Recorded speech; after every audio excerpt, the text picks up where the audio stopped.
Hese yang tertangkap saat menjelajahi gedung tua di sekolahnya. Tidak lain adalah Sua yang mengarahkan pistol ke arahnya. Ia segera menyadari bahwa Sua sedang berpatroli dan memegang pistol gas air mata. Ia berhasil menangkisnya dan melarikan diri. Saat mereka pulang, kita melihat bahwa kedua rumah mereka bersebelahan. Sementara itu, Som Yong-ju mengetahui tentang penyusup itu. Tangan kanannya, kepala sekolah Park Jae-moon, memberitahu Sua bahwa alat pengacau video digunakan untuk mengganggu rekaman CCTV. Kelas dilanjutkan, dan Sua menyadari bahwa Dongmin tidak hadir. Tae-soo mengatakan dia jatuh sakit, tetapi Hae-sung tahu ada yang tidak beres. Dia kemudian melihat Jae-moon memasuki gedung lama dan mengikutinya. Tetapi petugas keamanan menariknya pergi dan mengeluh tentang betapa ributnya pemilik gedung tua itu. Hae-sung memanggil timnya dan menyampaikan informasi tersebut.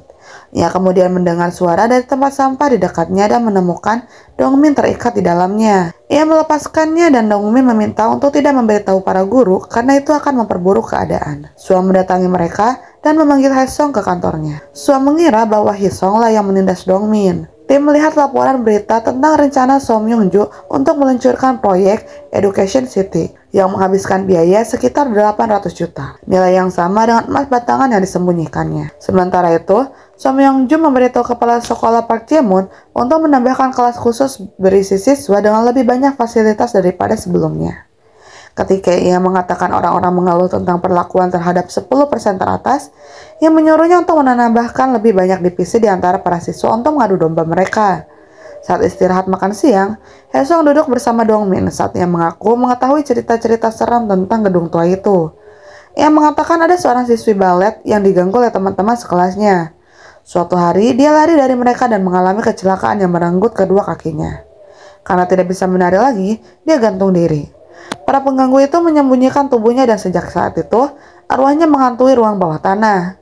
Dongmin mengatakan bahwa ia melihat hantu dan menunjukkan video kepada Hae-sung yang memperlihatkan sosok di studio balet. Dalam video tersebut, ia melihat kunci digital di salah satu pintu.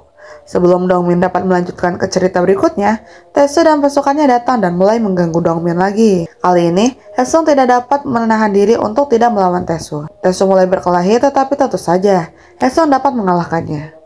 Sua datang dan memanggil mereka berdua ke kantor konseling. Wakil kepala sekolah membawa Tae-soo keluar dan Sua masuk dan menanyai Hae-sung. Hae-sung bertanya-tanya apakah dia sengaja menutup mata terhadap Tae-soo atau Tae-soo adalah aktor yang hebat. Kemudian kita melihat Tae-soo bersama seorang pria tua yang mengatakan bahwa Tae-soo berutang padanya. Jika dia tidak punya uang tunai, pria itu berkata Tae-soo bisa memberinya beberapa kartu identitas sebagai pembayaran juga. Di tempat lain, Hae-sung dan Soko bertemu dengan Direktur Kim yang memarahi mereka berdua. Di tempat lain, Tae-soo muncul di rumah Dongmin dan mengarang alasan kepada neneknya meminta kartu identitasnya. Dongmin sedang bekerja paruh waktu sebagai pengantar makanan ketika ia melihat Hae-sung menyelinap ke sekolah. Dia menyusulnya dan berasumsi bahwa Hae-sung sedang menguji cerita hantu itu.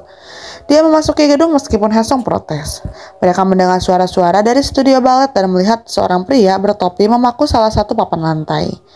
Dia menyadari bahwa dia ditemani dan melarikan diri. Hae-sung kemudian pergi ke pintu yang terkunci dan menggunakan alatnya yang diberikan Soko untuk membobolnya. Di dalam, ia menemukan sebuah ruangan dengan banyak buku dan kertas di dinding yang berinci penyelidikan. Ia menelpon Soko dan mengatakan kepadanya bahwa sepertinya Myung-ju juga mencari emas batangan itu. Sementara itu, Dongmin mengangkat papan lantai tempat pria itu bekerja dan melihat mayat di bawahnya. Di tempat lain, Myung-ju juga melihat Hae-sung di kamarnya melalui kamera tersembunyi.